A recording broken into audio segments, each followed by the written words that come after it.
Share market ಕತೆ ವ್ಯತೆ ಸತ್ತ ಸೋತ. ಸೊ ಇದ್ರ ಬಗ್ಗೆ ಸಾಕಷ್ಟು ಜನ ಕಾಮೆಂಟ್ ಮಾಡಿದ್ದೀರಾ. ಅದಕ್ಕೋಸ್ಕರ ಇವತ್ತು ಈ ವಿಷಯವನ್ನು ಹೇಳ್ತೀನಿ. ಮೊದಲಿಗೆ ಕೆಲವೊಂದು ಮುಖ್ಯವಾದ ಏನದು ಬ್ರೇಕಿಂಗ್ ನ್ಯೂಸ್ ಆ ರೀತಿ ಹೇಳ್ತೀನಿ, ಅದನ್ನು ಕೇಳ್ಕೊಂಬಿಡಿ. ಕೇರಳದಲ್ಲಿರುವಂತಹ ಒಬ್ಬ ವ್ಯಕ್ತಿ, ಈ ಥರ ನನ್ನ ಹತ್ರ ಸಾವಿರಾರು ಸ್ಟೋರಿಗಳಿದ್ದಾವೆ, ಸುಮಾರು 75 ಕೋಟಿ ಶೇರ್ ಮಾರ್ಕೆಟಲ್ಲಿ ಕಳ್ಕೊಂಡಿದ್ದಾನೆ. ಅವನ ಹಿನ್ನೆಲೆಯನ್ನು ನಿಮಗೆ ಪರಿಚಯ ಮಾಡಿಕೊಡ್ತೀನಿ. ಒಂದು ತಿಂಗಳಿಗೆ ಸುಮಾರು 6 ಲಕ್ಷ ಸ್ಯಾಲ್ರಿ, ಒಂದು ತಿಂಗಳಿಗೆ. ಆ ಕೆಲಸಕ್ಕೆ ಬಿಟ್ಬಿಟ್ಟು 3 ವರ್ಷ ಆಗಿದೆ. ಹೆಂಡತಿ ಮಕ್ಕಳು ಅಪ್ಪ ಅಮ್ಮ ಎಲ್ಲ ನಮ್ಮಪ್ಪ ಕೆಲಸ ಮಾಡ್ತಾವ್ರೆ. ಕೇಳಿದ್ರೆ ವರ್ಕ್ ಫ್ರಮ್ ಹೋಮ್ ಅಂತೇಳಿ ಕೆಲಸ ಬಿಟ್ಟು ರಿಸೈನ್ ಕೊಟ್ಬಿಟ್ಟು 3 ವರ್ಷ ಆಗ್ಬಿಟ್ಟಿದೆ. ಒಂದು ತಿಂಗಳಿಗೆ 6 ಲಕ್ಷ ಸ್ಯಾಲ್ರಿ. ಒಂದು ವಿಲ್ಲಾದಲ್ಲಿದ್ದಾರೆ, ದೊಡ್ಡ ವಿಲ್ಲಾ. ಅದು ಹೆಂಡತಿ ಹೆಸರಲ್ಲಿದೆ. ಹೆಂಡತಿಗೆ ಏನೋ ಲೋನ್ ತಗೊಳ್ಬೇಕು, ಎಲ್ಲ ಜಮೀನು ತಗೊಳ್ಬೇಕು ಅಂತೇಳಿ ಸೈನ್ ಹಾಕು ಅಂತೇಳಿ ಸೈನ್ ಹಾಕಿಸ್ಬಿಟ್ಟು ವಿಲ್ಲಾನ ಮಾರ್ಬಿಟ್ಟವನೆ. ಹೆಂಡತಿಗೆ ಗೊತ್ತಿಲ್ಲ. ಆ ವಿಲ್ಲಾ ಹೆಚ್ಚು ಕಡಿಮೆ ಒಂದು 3 ಕೋಟಿ 4 ಕೋಟಿ ವ್ಯಾಲ್ಯೂ ಇರೋವಂಥದ್ದು. ಮಾರ್ಬಿಟ್ಟು ಆ ವಿಲ್ಲಲ್ಲಿ ಬಾಡಿಗೆ ಕಟ್ತಾವನೆ. ಒಂದು ತಿಂಗಳಿಗೆ ಸುಮಾರು 1 ಲಕ್ಷ ರೂಪಾಯಿ ಬಾಡಿಗೆ. 6 ಲಕ್ಷ ರೂಪಾಯಿ ಕೆಲಸಕ್ಕೆ ರಿಸೈನ್ ಮಾಡ್ಬಿಟ್ಟವನೆ. ಸೊ ವಿಲ್ಲಾಗೆ ಬಾಡಿಗೆ ಕಟ್ತಾವನೆ, ಮನೇನ ಮಾರ್ಬಿಟ್ಟವನೆ. ಹೆಂಡತಿ ರಿಲೇಟಿವ್ಸ್ ಆ್ಯಂಡ್ ಫ್ರೆಂಡ್ಸ್ ಇವ್ರಿಗೆ, ಹೆಂಡತಿಗೆ ಗೊತ್ತಿಲ್ಲದಂಗೆ ಸುಮಾರು ಒಂದು 20 ರಿಂದ 25 ಕೋಟಿವರೆಗೂ ಸಾಲ ಮಾಡಿಬಿಟ್ಟವನೆ. ಇವನು ಶೇರ್ ಮಾರ್ಕೆಟಲ್ಲಿ 2021 ರಿಂದ 25 ಕಳ್ಕೊಂಡಿರುವಂಥ ಒಟ್ಟು ಹಣ 75 ಕೋಟಿ, 75 crores. ಈ ಜನಗಳಿಗೆ ಇದೆಲ್ಲ ಯಾಕೆ ಕಳ್ಕೊಳ್ತಾರೆ? ಇದು 1-2 ಸ್ಟೋರಿಗಳಲ್ಲ, ಈ ಥರ ನನ್ನ ಹತ್ರ ಸಾವಿರಾರು ಸ್ಟೋರಿಗಳು. ಮುಂಚೆ ಯಾವಾಗಲೂ ತಿಂಗಳಿಗೆ 1-2 ಬರೋದು. ಈಗ ಪ್ರತಿ ವಾರಕ್ಕೆ 2-3 ಈ ಥರ ಬರ್ತಾರೆ ಶೇರ್ ಮಾರ್ಕೆಟಲ್ಲಿ ಕಳ್ಕೊಂಡಿರೋರು. ಇದರಲ್ಲಿ 2 ಕ್ಯಾಟಗರಿ ಜನ. ಒಂದು, ಅವರೇ ಡೈರೆಕ್ಟಾಗಿ ಶೇರ್ ಮಾರ್ಕೆಟ್ಗಾಗಿ ಕಳ್ಕೊಂಡಿರೋರು. ಇನ್ನೊಂದು ಕ್ಯಾಟಗರಿ ಶೇರ್ ಮಾರ್ಕೆಟ್ಗೆ ದುಡ್ಡು ಹಾಕಿ, ಅವ್ರಿಗೆ ಶೇರ್ ಮಾರ್ಕೆಟ್ ಬಗ್ಗೆ ಗೊತ್ತಿಲ್ಲ, ಬಟ್ ಏನೋ ಲಾಭ ತೋರಿಸ್ತಾರೆ. 10% ಕೊಡ್ತೀನಿ, 20% ಕೊಡ್ತೀನಿ ಅಂತೇಳಿ. ಅಥವಾ 5-10 ಅಂದರೆ ಜನಗಳು ಈ ಬಕಪಕ್ಷಿಗಳ ಥರ ಹೆಣ ನೋಡಿದ್ರೆ ಬಾಯಿ ಬಿಡ್ತದಲ್ಲ, ರಣಹತ್ತುಗಳು, ಆ ಥರ ಬಾಯಿ ಬಿಟ್ಕೊಂಡು ಕೂತಿರ್ತಾರೆ. ಇಂಥವ್ರು ಪಾಪ ಇನ್ವೆಸ್ಟ್ ಮಾಡಿ ಅವರು ವಾರದಲ್ಲಿ ಒಬ್ಬರೋ ಬರ್ತಾರೆ. ನಾನು ಈ ಥರ ಯಾರಿಗೂ ಶೇರ್ ಮಾರ್ಕೆಟಿಗೆ ದುಡ್ಡು ಕೊಟ್ಟೆ, ವಾಪಸ್ ಕೊಡ್ತೀನಿ ಅಂದ, ಕೊಡಲಿಲ್ಲ. ಮೊದಲು 1-2 ತಿಂಗಳು ಆರಾಮಾಗಿ ಕೊಟ್ಟ, 3ನೇ ತಿಂಗಳಿಂದ ಕೊಟ್ಟಿಲ್ಲ. ಈ ಥರ ದುಡ್ಡು ಕಳ್ಕೊಂಡವರು, ಒಂದು ಶೇರ್ ಮಾರ್ಕೆಟಲ್ಲಿ ಹಾಕಿ ಕಳ್ಕೊಂಡವರು, ಶೇರ್ ಮಾರ್ಕೆಟ್ ಬಿಸ್ನೆಸ್ಗೆ ಹಣ ಕೊಟ್ಟು ಕಳ್ಕೊಂಡಂಥವ್ರು ಸಾಕಷ್ಟು ಜನ, ಸುಮಾರು ಜನ, ಒಬ್ಬರು ಇಬ್ಬರಲ್ಲ. ಯಾರ್ಯಾರು ವಿಡಿಯೋ ನೋಡ್ತಾ ಇರ್ತೀರ ಅದಕ್ಕೆ ರಿಲೇಟೆಡ್ ಆಗಿದ್ದರೆ ನಿಮಗೆ ಅನುಭವಿಸಿ ಗೊತ್ತಿರ್ತದೆ ಏನು ಎತ್ತ ಅಂತ. ಸಾಕಷ್ಟು ಜನ ದುಡ್ಡು ಕಳ್ಕೊಂಡಿರೋರು ಬೇಜಾನ್ ಜನ. ಬಟ್ ಯಾಕೆ ಕಳ್ಕೊಳ್ತಾರೆ? ಈ ಶೇರ್ ಮಾರ್ಕೆಟಲ್ಲಿ ನನ್ನ ಒಂದು ಅಧ್ಯಯನದ ಪ್ರಕಾರ 80-20 ಪ್ರಿನ್ಸಿಪಲ್ ನಡೆಯುತ್ತೆ. ಅಂದರೆ 80 ಜನ ಕಳ್ಕೊಳ್ತಾರೆ, 20 ಜನ ಪಡ್ಕೊಳ್ತಾರೆ. ಕಳ್ಕೊಳ್ಳೋರು ಯಾರು, ಪಡ್ಕೊಳ್ಳೋರು ಯಾರು? ಯಾಕೆ ಪಡ್ಕೊಳ್ತಾರೆ? ಅವ್ರಿಗೆ ಏನು ಅಧ್ಯಯನ? ಇದೇನು ಅಂದರೆ ನನ್ನ ಪ್ರಕಾರ ಅದೃಷ್ಟದ ಆಟ. ಅಂದರೆ ಕಣ್ಣು ಮುಚ್ಕೋ, ಹಿಂಗೆಲ್ಲ ಒಂದು ಕಡೆ ಹಾಕು, ಅದು ಎಲ್ಲಿ ಬೀಳ್ತದೆ? ಈ ಜಾತ್ರೆಗಳಲ್ಲಿ ಹೋದರೆ ದುಡ್ಡು ಬರೆದಿರ್ತಾರೆ, ಯಾವುದೋ ಒಂದು ದುಡ್ಡಿಗೆ ಸೋಪ್ ಇಟ್ಟಿರ್ತಾರೆ, ಬಿಸ್ಕೆಟ್ ಪ್ಯಾಕೆಟ್ ಇಟ್ಟಿರ್ತಾರೆ. ಆ ರಿಂಗನ್ನು ತೆಗೆದು ಎಲ್ಲೋ ಎಸೆದ್ರೆ ಯಾವುದೋ ಒಂದು ನಮಗದನ್ನು ಕೊಡ್ತಾರೆ. ಅದು ಕಣ್ಣು ಬಿಡ್ಗಂಡು ಹಾಕೋದು. ಇದು ಕಣ್ಣು ಮುಚ್ಕೊಂಡು ಸುಮ್ಮನೆ ಹಿಂಗೆ ಹಾಕು, ಯಾವುದೋ ಬಂದ್ಬಿಡ್ತು. ಹಂಗಾಗಿರೋದ್ರಿಂದ ಅದೃಷ್ಟದ ಆಟ ಈ ಶೇರ್ ಮಾರ್ಕೆಟು. ನೀವು ಎಷ್ಟೇ ಚತುರರಾಗಿದ್ರು ಕೂಡ, ನೀವು ಎಷ್ಟೇ ಧನುರ್ಧಾರಿರ ಅರ್ಜುನಗಳ ಥರ ನೀವಿದ್ರೂ ಕೂಡ, ಯಾರ್ಯಾರೆಲ್ಲ ಇಲ್ಲೆಲ್ಲ ಬರ್ತಾರೆ, ಏನು ಕಾನ್ಫಿಡೆಂಟ್ ಅವ್ರಿಗೆ ಅಂದರೆ, ದುಡ್ಡು ಕಳ್ಕೊಂಡಿರೋರಿಗೆ. ಈ ಲಕ್ಷಗಳು ಕಳ್ಕೊಂಡಿರೋರು ಕಾನ್ಫಿಡೆಂಟ್ ಬೇರೆ, ಕೋಟಿಗಳು ಕಳ್ಕೊಂಡಿರೋರು ಕಾನ್ಫಿಡೆಂಟ್ ಬೇರೆ. ಇವರೆಲ್ಲರಿಗೂ ನಾನು ಇದರಲ್ಲಿ ಗಳಿಸ್ತೀನಿ, ನಾನು ಇದರಲ್ಲಿ 12 ಕೋಟಿ 18 ಕೋಟಿ ಕಳ್ಕೊಂಡಿದ್ದೀನಿ, ನನಗೀಗ ಒಂದು 50 ಲಕ್ಷ ಸಿಕ್ಕಿದ್ರೆ ಸಾಕು, ಮತ್ತೆ ತಿರ್ಗಾ ನಾನು 20 ಕೋಟಿ 200 ಕೋಟಿ ಬೇಕಾದ್ರೂ ದುಡಿತೀನಿ ಅಂತ ಹೇಳಿ ಪಾಪ ಕಳ್ಕೊಳ್ತಾನೆ. ಆ 50 ಲಕ್ಷ ರೂಪಾಯಿನ ಇನ್ನೊಂದ್ಸಲ ಸಾಲ ಮಾಡಿ ಅದನ್ನು ಕೂಡ ಒಂದು ವಾರದಲ್ಲಿ, ಒಂದು ದಿವಸದಲ್ಲಿ ಕಳ್ಕೊಂಬಿಡ್ತಾರೆ. ಈ ರೀತಿ ಒಬ್ರು ಇಬ್ಬರಲ್ಲ, ಕಳ್ಕೊಂಡಿರೋರಿಗೆ ಇನ್ನೂ ಓವರ್ ಕಾನ್ಫಿಡೆಂಟ್ ಜಾಸ್ತಿ. ಅವ್ರಿಗೇನಾದರೂ ಕರ್ನಾಟಕನ ಮಾರಿ ದುಡ್ಡು ಕೊಟ್ಬಿಟ್ರೆ ಲಕ್ಷಾಂತರ ಕೋಟಿ, ಅದನ್ನು ಕೂಡ ಅವ್ರು ಕಳ್ಕೊಂಡ್ಬಿಡ್ತಾರೆ. ಕಳ್ಕೊಂಡ್ಮೇಲೂ ಅದೇ ಡೈಲಾಗ್ ಹೇಳ್ತಾರೆ, ನಾನು ಇಲ್ಲಿಂದ ಪಡ್ಕೊಳ್ತೀನಿ, ನನಗೆ ಅವಾಗ ಗೊತ್ತಿರಲಿಲ್ಲ, ಈಗ ನನಗೆ ಗೊತ್ತಾಗ್ಬಿಟ್ಟಿದೆ, ನಾನು ಏನೇನು ಮಾಡ್ಬೇಕು, ಸೀಕ್ರೆಟ್ ಎಲ್ಲ ಗೊತ್ತಾಗ್ಬಿಡ್ತು, ಈಗ ಹೆಂಗಾದ್ರೂ ಮಾಡಿ ಆಂಧ್ರನ ಮಾರ್ಬಿಟ್ಟು ಕೊಟ್ಬಿಡಿ, ನಾನು ಆಂಧ್ರ ದುಡ್ಡನ್ನು ಕೂಡ ಇಡೀ ಪಾಕಿಸ್ತಾನ ಕೊಂಡ್ಕೊಂಡ್ಬಿಡ್ತೀನಿ, ಚೈನಾನ ಕೊಂಡ್ಕೊಂಡ್ಬಿಡ್ತೀನಿ, ಅಷ್ಟು ದುಡ್ಡು ಕೊಡ್ತೀನಿ, ಅದನ್ನು ಮಾರ್ಬಿಟ್ಟು ಕೊಟ್ಬಿಡಿ. ಓಕೆ, ಯಾರ ಮಿನಿಸ್ಟ್ರಿಂದ ಸೈನ್ ತಗೊಂಡು ಆಂಧ್ರ ಮಾರ್ಬಿಟ್ಟು ಆ ದುಡ್ಡನ್ನು ಕೊಟ್ಬಿಟ್ಟೆ ಅಂತ ಇಟ್ಕೊಳ್ಳಿ, ಅದನ್ನು ಎಲ್ಲ ಮಾರಕ್ಕೆ ಬಿಡ್ತಾರೆ. ನೆಕ್ಸ್ಟ್ ಈಗ ಕೇರಳ ಮಾರ್ಕೊಡಿ. ಇವರು ಶೇರ್ ಮಾರ್ಕೆಟಲ್ಲಿ ಅದೊಂದು ದೊಡ್ಡ ಪೆಳಂಬೂತ. ಅಂದರೆ ದುಡ್ಡು ಎಲ್ಲಿ ಹೋಗ್ತಾ ಇದೆ, ಇಡೀ ಭೂಮಂಡಲದಲ್ಲಿ ಹೇಳ್ತಾ ಇದ್ದೀನಿ, ದುಡ್ಡು ಹೆಚ್ಚಾಗಿ ಟರ್ನ್ ಓವರ್ ಬಿಸ್ನೆಸ್. ಯಾವ ಬಿಸ್ನೆಸ್ಸಲ್ಲಿ ಹೆಚ್ಚು ಟರ್ನ್ ಓವರ್ ಅಂದರೆ ಈ ಶೇರ್ ಮಾರ್ಕೆಟಲ್ಲಿ ಹೆಚ್ಚು ಟರ್ನ್ ಓವರ್ ಆಗುವಂಥದ್ದು ಇದರಲ್ಲಿ. ಬೇರೆ ಯಾವುದ್ರಲ್ಲಾದರೂ ನೀವು ನೋಡ್ಕೊಳ್ಳಿ, ಆ ಲಕ್ಷ ಕೋಟಿಗಳು ಟರ್ನ್ ಓವರ್, ಇದರಲ್ಲಿ ಕಳ್ಕೊಂಡಿರೋರು ಪಡ್ಕೊಂಡಿರೋರು ಬೇಜಾನ್ ಜನ ಇದ್ದಾರೆ. ಸೊ ಇದರಲ್ಲಿ ಯಾರಾದರೂ ಪಡ್ಕೊಳ್ಬೇಕು ಕಳ್ಕೊಳ್ಬೇಕು ಅಂತಂದರೆ ಸ್ವಂತವಾಗಿ ಆಟ ಆಡಿ ಮಾಡ್ಕೊಳ್ಳಿ, ಏನಾದರೂ ಮಾಡ್ಕೊಳ್ಳಿ. ಒಟ್ಟಿನಲ್ಲಿ ಇಲ್ಲಿ ಸೋಲುವಂಥವ್ರು ಹೆಚ್ಚು ಜನ, ಗಳಿಸುವಂಥವ್ರು ತುಂಬ ತುಂಬ ವಿರಳವಾದ ಜನ.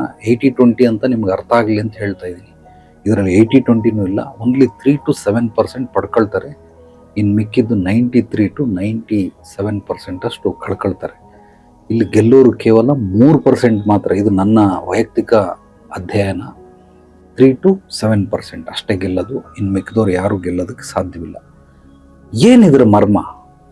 ಯಾಕೆ ಇದನ್ನ ಅಡಿಕ್ಷನ್ ಅಂತ ಅಂದರೆ ಇದರಲ್ಲಿ ಯಾಕೆ ಕಳ್ಕೊಳ್ತಾರೆ ಅಂದರೆ, ಒಬ್ಬ ಕುಡುಕ ಎಷ್ಟು ಕುಡಿದು ಖಾಲಿ ಮಾಡ್ಬೋದು? ಒಂದು ಕ್ವಾರ್ಟರ್ ಕುಡಿಬೋದು, ಅಥವಾ ಒಂದು ಫುಲ್ ಬಾಟ್ಲ್ ಹೊಡಿಬೋದು. 500 ರೂಪಾಯಿ ಇರ್ಬೋದು ಅದಕ್ಕೆ, ಅಥವಾ 1000 ರೂಪಾಯಿ ಇರ್ಬೋದು, ನನಗೆ ಗೊತ್ತಿಲ್ಲ, ಸುಮ್ಮನೆ ಅಂದಾಜ್ ಮೇಲೆ ಹೇಳ್ತಾ ಇದ್ದೀನಿ. ದಿನಕ್ಕೆ 1,000 ರೂಪಾಯಿ ಖಾಲಿ ಮಾಡಿದ್ರು ಕುಡಿದು ಒಂದು ತಿಂಗಳಿಗೆ 30,000 ರೂಪಾಯಿ ಆಯಿತು. ಒಂದು ವರ್ಷಕ್ಕೆ 3,60,000 ರೂಪಾಯಿ ಆಯಿತು. ಅಕಸ್ಮಾತ್ ಇದೇ ರೀತಿ ಕುಡ್ಕೊಂಡು ಹೋದ್ರೆ 3 ವರ್ಷದಲ್ಲಿ ಸಾಯ್ತಾನೆ, ಇಲ್ಲ 5 ವರ್ಷದಲ್ಲಿ ಸಾಯ್ತಾನೆ. 3.5 ಲಕ್ಷ ಅಂತ ಇಟ್ಕೊಳ್ಳಿ, 3,60,000 ಇಂಟು 10 ವರ್ಷ ಅಂತ ಹಾಕೊಂಡ್ರು ಕೂಡ 36 ಲಕ್ಷ. ಇಡೀ ಜೀವಿತಾವಧಿಯಲ್ಲಿ ಅವನು ಕಳ್ಕೊಂಡಿರೋ ಅಮೌಂಟ್ ಕುಡಿದು 36 ಲಕ್ಷ. ಬಟ್ ಶೇರ್ ಮಾರ್ಕೆಟ್ ಅಲ್ಲಿ ಕೇವಲ 4-5 ವರ್ಷದಲ್ಲಿ 75 ಕೋಟಿ. ನಾನು ಹೇಳ್ತಾ ಇರೋ ಸಂಖ್ಯೆಗಳನ್ನ ಚೆನ್ನಾಗಿ ಗಮನ ಇಟ್ಕೊಳ್ಳಿ. 75 ಕೋಟಿ. 1 ಲಕ್ಷ ಇದ್ರೆ ಬೆಂಗಳೂರಲ್ಲಿ ರಾಜನ್ ತರ ಬದುಕಬಹುದು. ಕೇವಲ 1 ಲಕ್ಷ ಇದ್ರೆ.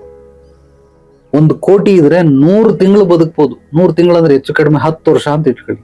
10 ವರ್ಷ ಅದ್ಭುತವಾಗಿ ಬದುಕಬಹುದು. 10 ಕೋಟಿ ಇದ್ರೆ 100 ವರ್ಷ.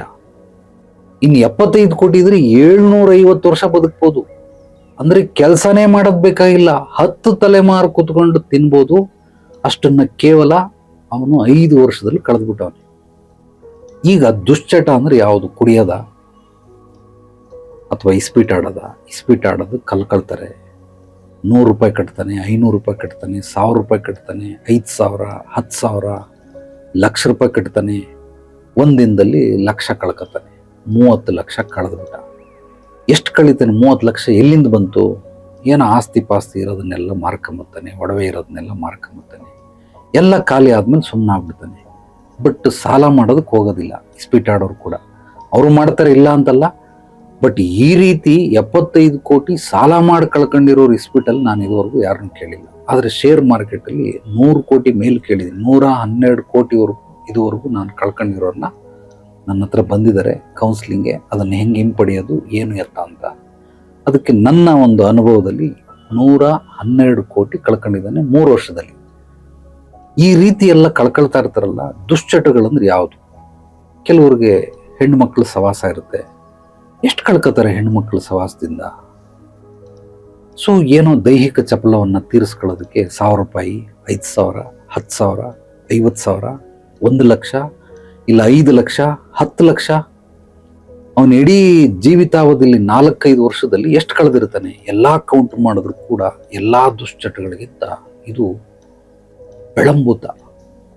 ನಾನು 5 ಅಡಿ ಇದ್ದೀನಿ, ರಾಕ್ಷಸ 50 ಅಡಿ ಇದ್ದಾನೆ, ಬ್ರಹ್ಮ ರಾಕ್ಷಸ 500 ಅಡಿ ಇದ್ದಾನೆ. ಈ ಶೇರ್ ಮಾರ್ಕೆಟಲ್ಲಿ ಕಳ್ಕೊಂಡವರು ಬ್ರಹ್ಮ ರಾಕ್ಷಸ. ಎಷ್ಟು ಕಳಿಯೋದಕ್ಕೆ ಸಾಧ್ಯವಾಗುತ್ತೋ ಅಷ್ಟನ್ನು ಕಳೀತಾ ಹೋಗ್ತಾರೆ.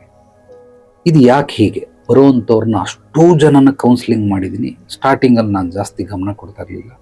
ಬಟ್ ಇತ್ತೀಚೆಗೆ ಮ್ಯಾಕ್ಸಿಮಮ್ ಅದನ್ನು ತಳಕ್ಕಿಳಿದು ಅದರ ಆಳ, ಅಗಲ, ಉದ್ದ, ಎತ್ತರ, ತೂಕ, ಗಾತ್ರ, ಘನತ್ವ, ಅಂದರೆ ಶೇರ್ ಮಾರ್ಕೆಟ್ ಬಗ್ಗೆ ಎಲ್ಲ ಕಳ್ಕೊಂಡವ್ರ ಬಗ್ಗೆ ಇದನ್ನು ಚೆನ್ನಾಗಿ ಅಧ್ಯಯನ ಮಾಡಿದ್ರೆ ಇವರು ಪಾಪ ಎಲ್ಲೋ ಒಂದು ಕಡೆ ಅವರ ಮಾನಸಿಕ ಸ್ಥಿತಿಗತಿಯನ್ನು ಸಂಪೂರ್ಣವಾಗಿ ಕಳ್ಕೊಂಬಿಟ್ಟಿದ್ದಾರೆ. ಆ ಕಳ್ಕೊಳ್ಳೋರು ಮಾತ್ರನೇ ಹಿಂಗೆ ಮಾಡೋದಕ್ಕೆ ಸಾಧ್ಯನೇ ಹೊರತು ಕಳ್ಕೊಂಡಿರೋರು, ಕಳ್ಕೊಳ್ಳದಿದ್ದವರು ಖಂಡಿತವಾಗ್ಲೂ ಮಾಡೋಕ್ಕೆ ಸಾಧ್ಯ ಇಲ್ಲ. ಅವ್ರಿಗೆ ಬ್ರೇಕ್ ಹಾಕೋದು ಗೊತ್ತಿಲ್ಲ. ನಾವೊಂದು ಕಾರಲ್ಲಿ ಕೂತ್ಕೊಂಡ್ರೆ ಎಕ್ಸ್ಲೇಟ್ರು, ಕ್ಲಚ್ಚು, ಬ್ರೇಕು ಎಲ್ಲವೂ ಕೂಡ ಇರುತ್ತೆ. ಆಟೋಮೆಟಿಕ್ ಅಂತಂದ್ರೂ ಎಕ್ಸ್ಲೇಟ್ರು, ಬ್ರೇಕ್ ಇರ್ತದೆ. ಎಕ್ಸ್ಲೇಟ್ರ್ ಏನಕ್ಕಿದೆ?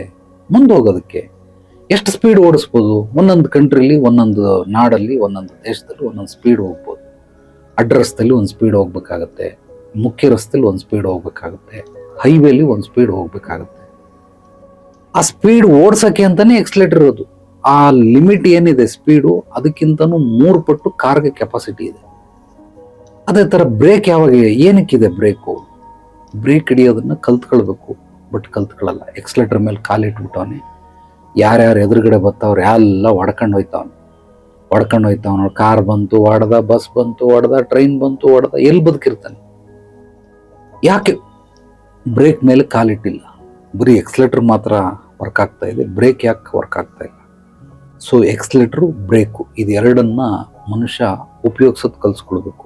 ಗಾಡಿ ತಗೊಂಡು ಹೋದರೆ 2 ವೀಲರ್, ಮೊಪೈಡ್ ಆರ್ ಬೈಕ್ ಎಲ್ಲವೂ ಕೂಡ ಎಕ್ಸ್ಲೇಟ್ರು, ಬ್ರೇಕು, ಎಕ್ಸ್ಲೇಟ್ರು, ಬ್ರೇಕು, ಎಕ್ಸ್ಲೇಟ್ರು, ಬ್ರೇಕು. ಅದು ಓಡಿಸೋನ್ ಕೈಯಲ್ಲಿ ಇದೆ ಕಂಟ್ರೋಲ್. ಎಷ್ಟು ಬೇಕಾದ್ರೂ ಸ್ಪೀಡ್ ಹೋಗ್ಬೋದು, ಎಷ್ಟು ಬೇಕಾದ್ರೂ ಕಡಿಮೆ ಮಾಡ್ಬೋದು. ಬಟ್ ಶೇರ್ ಮಾರ್ಕೆಟಲ್ಲಿ ಏನಾಗುತ್ತೆ, ಬ್ರೇಕ್ ಫೇಲ್ಯೂರ್ ಆಗ್ಬಿಟ್ಟಿದೆ. ಅಂದರೆ ಬ್ರೇಕೇ ಇಲ್ಲ ಗಾಡಿಗೆ, ಆ ಕಾರ್ಗೆ ಬ್ರೇಕೇ ಇಲ್ಲ. ಸುಮ್ಮನೆ ಎಕ್ಸ್ಲೇಟರ್ ಒತ್ತು ಹೋಗು, ಹಿಂಗೆ ಮಾಡಿ ಲಾಸ್ ಆಗ್ತಾ ಹೋಗ್ತಾ ಇರ್ತಾರೆ ಹೊರತು ಬ್ರೇಕ್ ಹಾಕೋದು ಗೊತ್ತಿಲ್ಲ. ಎಲ್ಲಿ ಎಕ್ಸ್ಲೇಟರ್ ಒತ್ತಬೇಕು ಗೊತ್ತಿಲ್ಲ, ಎಷ್ಟು ಸ್ಪೀಡಲ್ಲಿ ಹೋಗ್ಬೇಕು ಗೊತ್ತಿಲ್ಲ, ಎಷ್ಟೊತ್ತವರೆಗೂ ರೆಸ್ಟ್ ಕೊಡಬೇಕು ಗೊತ್ತಿಲ್ಲ. ಸೊ ಹಂಗಾಗಿರೋದ್ರಿಂದ ಇದನ್ನೆಲ್ಲ ತಿಳ್ಕೊಳ್ಬೇಕು. ಕೆಲವೊಬ್ಬರಿಗೆ ಇದು ಚಟ ಆಗ್ಬಿಟ್ಟಿದೆ. ಅವನೇನಾದರೂ ಇದರಿಂದ ಹೊರಗಡೆ ಹಾಕಿದ್ರೆ ನೇಣ ಹಾಕೊಂಡು ಸತ್ತೋಗ್ಬಿಡೋ ಅಷ್ಟು ಮಟ್ಟಕ್ಕೆ ಇದು ಅಡಿಕ್ಷನ್ ಆಗಿಬಿಟ್ಟಿರ್ತದೆ. ಸೊ ಇಂಥವ್ರನ್ನ ಖಂಡಿತವಾಗ್ಲೂ ವಾಪಸ್ ತರೋಕ್ಕಾಗೋದಿಲ್ಲ. ಅದಕ್ಕೋಸ್ಕರ ಅವ್ರಿಗೆಲ್ಲ ಕೆಲವೊಂದು ಫಾರ್ಮುಲಾಗಳನ್ನು ಬರೆದಿಟ್ಟಿದ್ದೀನಿ. ಅದು 100% ರಿಸಲ್ಟ್ ಕೊಡುವಂಥ ಫಾರ್ಮುಲಾಗಳು. ಎಲ್ಲದಕ್ಕೂ ವಾಟ್ ಈಸ್ ಲೈಫ್ ಅಂತ ನನ್ನನ್ನು ಕೇಳಿದ್ರೆ, ಲೈಫ್ ಈಸ್ ಎ ಬ್ಯಾಲೆನ್ಸ್ ಅಂತ ನನ್ನ ಉತ್ತರ. ಇದು ನನ್ನ ತೀರಾ ವೈಯಕ್ತಿಕವಾದ ಉತ್ತರ. ನನ್ನ ಗುರುಗಳು ಕೇಳಿರೋ ಪ್ರಶ್ನೆಗೆ ನಾನೇ ಹುಡುಕಿ ಹೇಳದಂಥ ಉತ್ತರ. What is life? Life is A balance. ಈ ಬ್ಯಾಲೆನ್ಸನ್ನು ಏನಾದರೂ ಮನುಷ್ಯ ತಿಳ್ಕೊಂಬಿಟ್ಟ ಅಂದರೆ ಅದ್ಭುತವಾದಂತಹ ಜೀವನವನ್ನು ರೂಪಿಸ್ಕೊಳ್ಳೋದಕ್ಕೆ ಸಾಧ್ಯವಾಗುತ್ತೆ. ಅದೇ ರೀತಿ ಶೇರ್ ಮಾರ್ಕೆಟಲ್ಲೂ ಕೂಡ ಒಂದು ಅದ್ಭುತವಾದಂಥ ಬ್ಯಾಲೆನ್ಸ್ ಕಾಪಾಡ್ಕೊಳ್ಳೋದಕ್ಕೆ ಯಾರ್ಯಾರು ಏನೇನು ಮಾಡಬೇಕು. ಈ ಫಾರ್ಮುಲಾಗಳು ಎಲ್ಲರಿಗೂ ಒಂದೇ ರೀತಿ ಕೆಲಸ ಮಾಡೋದಿಲ್ಲ, ಪ್ರತಿಯೊಬ್ಬರಿಗೂ ಬೇರೆ ಬೇರೆ ರೀತಿ ಇರ್ತವೆ. ಆದ್ದರಿಂದ ನೇರವಾಗಿ ಬಂದು ಭೇಟಿ ಮಾಡಿ, ಏನು ಎತ್ತ ಅಂತ ಕಳ್ಕೊಂಡಿರೋರು ದಯವಿಟ್ಟು ಬರಬೇಡಿ. ಅದನ್ನು ಪಡ್ಕೊಳ್ತೀನಿ ಅಂತ ಪಡ್ಕೊಳ್ಳೋದಕ್ಕೆ ಸಾಧ್ಯವಿಲ್ಲ, ಅದೆಲ್ಲ ಆಗದಿರೋ ಮಾತುಗಳು ಅವೆಲ್ಲ. ನೆಕ್ಸ್ಟ್ ನಿಮ್ಮ ಜೀವನದಲ್ಲಿ ಇದು ಬಿಟ್ಬಿಟ್ಟು ಬೇರೆ ಏನಾದರೂ ಹೊಸ ಉದ್ಯೋಗ ಮಾಡೋದಕ್ಕೆ ಅಥವಾ ಹೊಸ ಬಿಸ್ನೆಸ್ ಮಾಡೋದಕ್ಕೆ ಐಡಿಯಾಗಳನ್ನು, ಮಾರ್ಗದರ್ಶನ, ಪರಿಹಾರಗಳನ್ನು ಕೊಡ್ತೀನಿ. ಇಲ್ಲ ಇದರಲ್ಲೇ ಮಾಡ್ತೀನಿ ಅನ್ನಂಗಿದ್ರೆ ಏನು ಮಾಡಬೇಕು, ಏನು ಮಾಡಬಾರ್ದು, ಹೇಗೆ ಮಾಡಬೇಕು, ಯಾವಾಗ ಮಾಡಬೇಕು ಅನ್ನೋ ಒಂದು ಅತ್ಯದ್ಭುತವಾದಂಥ ಕೆಲವೊಂದು ಪರಮಸತ್ಯಗಳನ್ನು ಬರ್ಕೊಂಡಿದ್ದೀನಿ. ಅದನ್ನು ಹೇಳ್ಕೊಡ್ತೀನಿ. ನೇರವಾಗಿ ಬಂದು ಭೇಟಿ ಮಾಡಿ. ದಯವಿಟ್ಟು ಕಾಲ್ ಮಾಡಿ ಫೋನ್ ಸರ್ವಿಸ್ ಕೊಡಿ ಅಂತ ಕೇಳಬೇಡಿ. ನನಗೆ ಫೋನ್ ಮೂಲಕ ಪರಿಹಾರ ಕೊಡುವಂಥ ವಿದ್ಯೆಗಳನ್ನು ಗುರುಗಳು ಕಲಿಸ್ಕೊಟ್ಟಿಲ್ಲ. ನೇರವಾಗಿ ಬಂದು ಭೇಟಿ ಆದವ್ರಿಗೆ ಮಾತ್ರ. ನನ್ನ ವಾಟ್ಸಪ್ ನಂಬರ್ಗೆ ನಿಮ್ಮ ಹೆಸರು, ಫೋಟೋ ಕಳಿಸಿ, ಐ ನೀಡ್ ಅಪಾಯಿಂಟ್ಮೆಂಟ್ ಅಂತ ಕಳಿಸಿದ್ರೆ ನಾನು ನಿಮ್ಗೆ ಅಡ್ರೆಸ್ಸು, ಲೊಕೇಶನ್ ಕಳಿಸ್ತೀನಿ. ಎಲ್ರಿಗೂ ಒಳ್ಳೆಯದಾಗಲಿ. ನಾಳೆ ಮತ್ತೆ ಭೇಟಿಯಾಗೋಣ ಮತ್ತಷ್ಟು ಸತ್ತುಭರಿತ ವಿಚಾರಗಳೊಂದಿಗೆ. ಎಲ್ಲರೊಳಗಡೆಗಿರುವ ಭಗವಂತನಿಗೆ ನನ್ನ ಭಕ್ತಿಪೂರ್ವ ಪ್ರಣಾಮಗಳು. ಸರ್ವೇ ಜನೋ ಸುಖಿನೋ ಭವಂತು. ಶುಭರಾತ್ರಿ.